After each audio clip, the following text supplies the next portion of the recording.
दोस्तों, इस चैनल पे आपका फिर से स्वागत है। आज एक नए सब्जेक्ट की हम लोग शुरुआत करेंगे और समझने की कोशिश करेंगे। साइंस का एक महत्वपूर्ण सब्जेक्ट है फिजिक्स, और इसी को आज जानने और समझने की कोशिश करेंगे।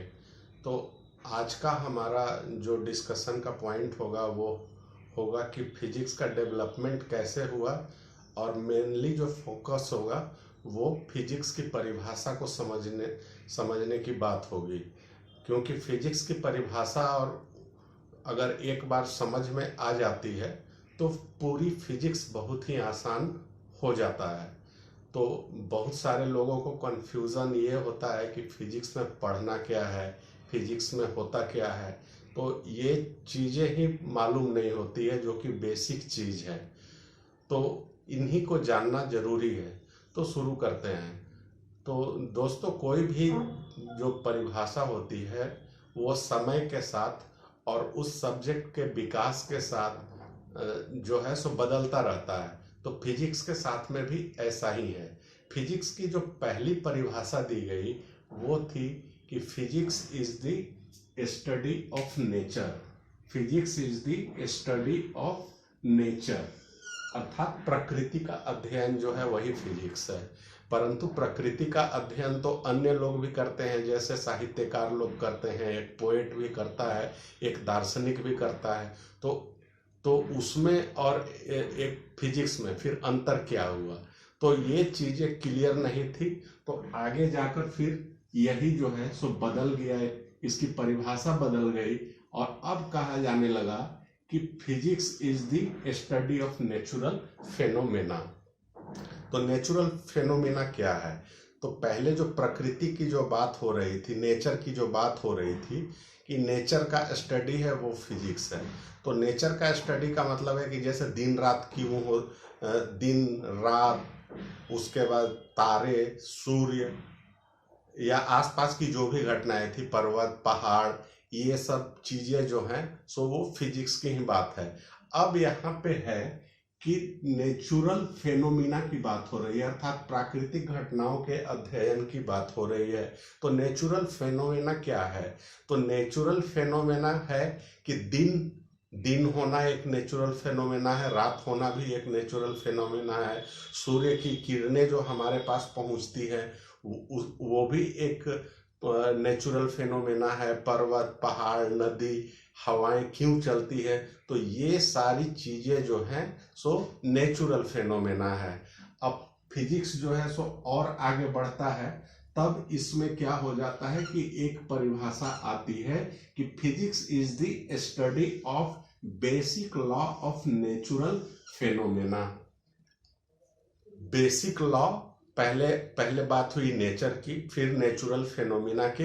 अब तीसरे स्टेज में फिजिक्स को जो डिफाइन किया जा रहा है वो क्या कहा जा रहा है कि basic law of natural phenomena का स्टडी करना वो फिजिक्स है। तो बेसिक लॉ क्या होते हैं? तो बेसिक लॉ जैसे होते हैं कि दिन अगर हो रही है, रात हो रहे हैं, तो इसके पीछे के कारण क्या है, सूर्य की जो किरणें हमारे तक पहुंच रही है वो कितनी दूरी, कितने समय में पहुंच रही है, तारे क्यों टिमटिमा रहे हैं, पर्वत हैं, पहाड़ हैं, नदियां हैं, तो वो क्यों हैं। तो सबके पीछे जो एक क्यों की जो बात होने लगी, तो यहाँ से फिजिक्स और भी ज्यादा विकसित होने लगा। तो इसे ही नेचुरल फेनोमेना का बेसिक लॉ कहा गया कि कोई भी जो प्रकृति में चीजें हैं उसके पीछे के बेसिक लॉ क्या है, बेसिक नियम क्या है। पर्वत अगर है तो वो पर्वत क्यों है, उसकी ऊंचाई उतनी क्यों है, नदियां हैं तो वो क्यों है, समुद्र है तो वो क्यों है, गहराई जो समुद्र में है वो क्यों है। तो ये सारी चीजें जो क्यों की जो बात हो रही है, तो यहीं से विज्ञान और भी आगे बढ़ता है। अब फेनोमेना जो है सो यहाँ पे दो तरीके की बतलाई गई। इसी से पहला एक मैक्रोस्कोपिक लेवल, मतलब बड़े पैमाने पे, और दूसरा माइक्रोस्कोपिक लेवल पे। तो मैक्रोस्कोपिक लेवल की जब बात हो रही है तो बड़े पैमाने पे कोई भी जो, जैसे सेलेस्टियल बॉडी है या कोई भी जो ऑब्जेक्ट है उसके बाहरी गुण को देखा जा रहा है। ये अगर ऑब्जेक्ट है तो इस पे बाहर से कितने बाहरी गुण को देखा जा रहा है, अर्थात उसका आकार क्या है, उसमें रिपल्सन या अट्रैक्शन का कौन सा फोर्स लग रहा है, उसमें एनर्जी कितनी है। तो इन सब चीजों की बातें हो रही है, उस पे कहाँ कहाँ से कितना फोर्स लग रहा है। तो ये सारी चीजें जो है सो मैक्रोस्कोपिक लेवल की बातें हुई। और इसमें जो मुख्य रूप से जो इसका विकास होता है उसमें मैकेनिक्स का विकास होता है। तो इसमें कौन कौन सी चीजें मुख्य रूप से आती हैं फिजिक्स को समझने और आगे बढ़ाने के लिए। तो कोई भी ऑब्जेक्ट का जो मास है, मात्रा है, वो आएगी, उसका आकार है वो आएगा। उसके बाद फोर्स, ग्रेविटेशनल फोर्स अर्थात एक्सेलरेशन ड्यू टू ग्रेविटी अर्थात पृथ्वी का जो आकर्षण बल है वो। तो इन सब चीजों का पता चला और इस संबंध में वस्तुओं के बीच में क्या रिलेशन है। अगर दो अलग अलग ऑब्जेक्ट हैं तो इसके और इसके बीच का क्या रिलेशन है, इन सब चीजों की बात हुई। तो इससे क्या हुआ कि मैकेनिक्स का विकास हुआ।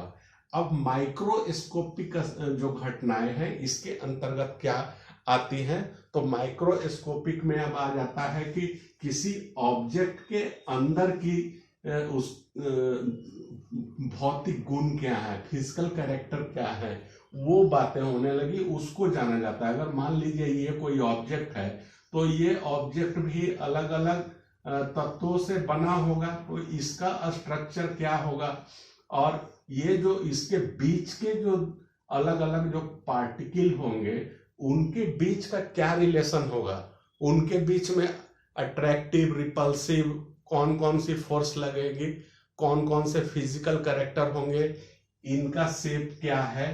तो ये सब जानने की होती है माइक्रोस्कोपिक लेवल पे। अब इसी से जो विकास होता है वो है स्ट्रक्चर ऑफ मैटर का विकास होता है, और यही सहायक हुआ क्वांटम मैकेनिक्स के डेवलपमेंट के लिए, या क्वांटम फिजिक्स का जो विकास हुआ यहीं के बाद से शुरू होता है। अब उसमें जैसे सूर्य की जो किरणें आती हैं तो वो अलग अलग पार्टिकल से बनी होती है जिसे फोटॉन्स कहा जाता है, तो वो समझने में सहूलियत हुई। कोई भी जो एक ऑब्जेक्ट है उसका इंटरनल स्ट्रक्चर जो है उसके बारे में पता चला और उसके बीच में क्या कैरेक्टर होता है, तो वो सारी चीजें मालूम चली। तो ये सब आती हैं फेनोमेना के अंतर्गत। अब जो है सो अगला जो फिजिक्स का डेफिनेशन आया वो क्या आया, तो वो था study of quantitative measurement of the basic law of nature. Basic law को तो अब समझ में आया कि जो भी नेचर में वस्तु मौजूद है वो उस अवस्था में क्यों है, उसके पीछे के मुख्य कारण क्या है, बेसिक लॉ क्या है, वो समझने की बात हुई। अब अगले स्टेज में जो बात हो रही है कि वो जो बेसिक लॉ हैं वो बेसिक लॉ के मेजरमेंट की बात हो रही है। अब यहाँ पे कि है तो कितना, वो जो बेसिक लॉ है उसको अब मेजर करने की बात हो रही है। तो यहाँ पे से फिजिक्स एक और नेक्स्ट लेवल पे जाता है कि अब बेसिक लॉ को ही नहीं जानना है बल्कि बेसिक लॉ के जो नियम है उसका मेजरमेंट भी कर रहे हैं।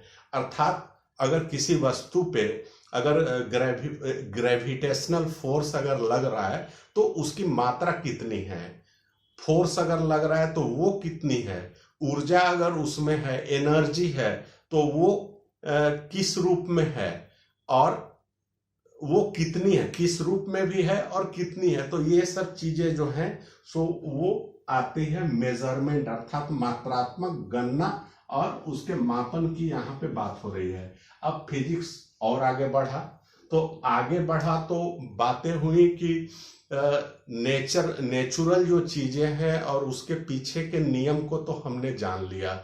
अब जो है सो साइंस और आगे बढ़ा। जब और आगे बढ़ा तो क्या हुआ कि जो बेसिक लॉ नेचर में लगे हुए थे, उन्हीं बेसिक नियमों को हमने अपनाते हुए आर्टिफिशियल चीजें बनानी शुरू कर दी।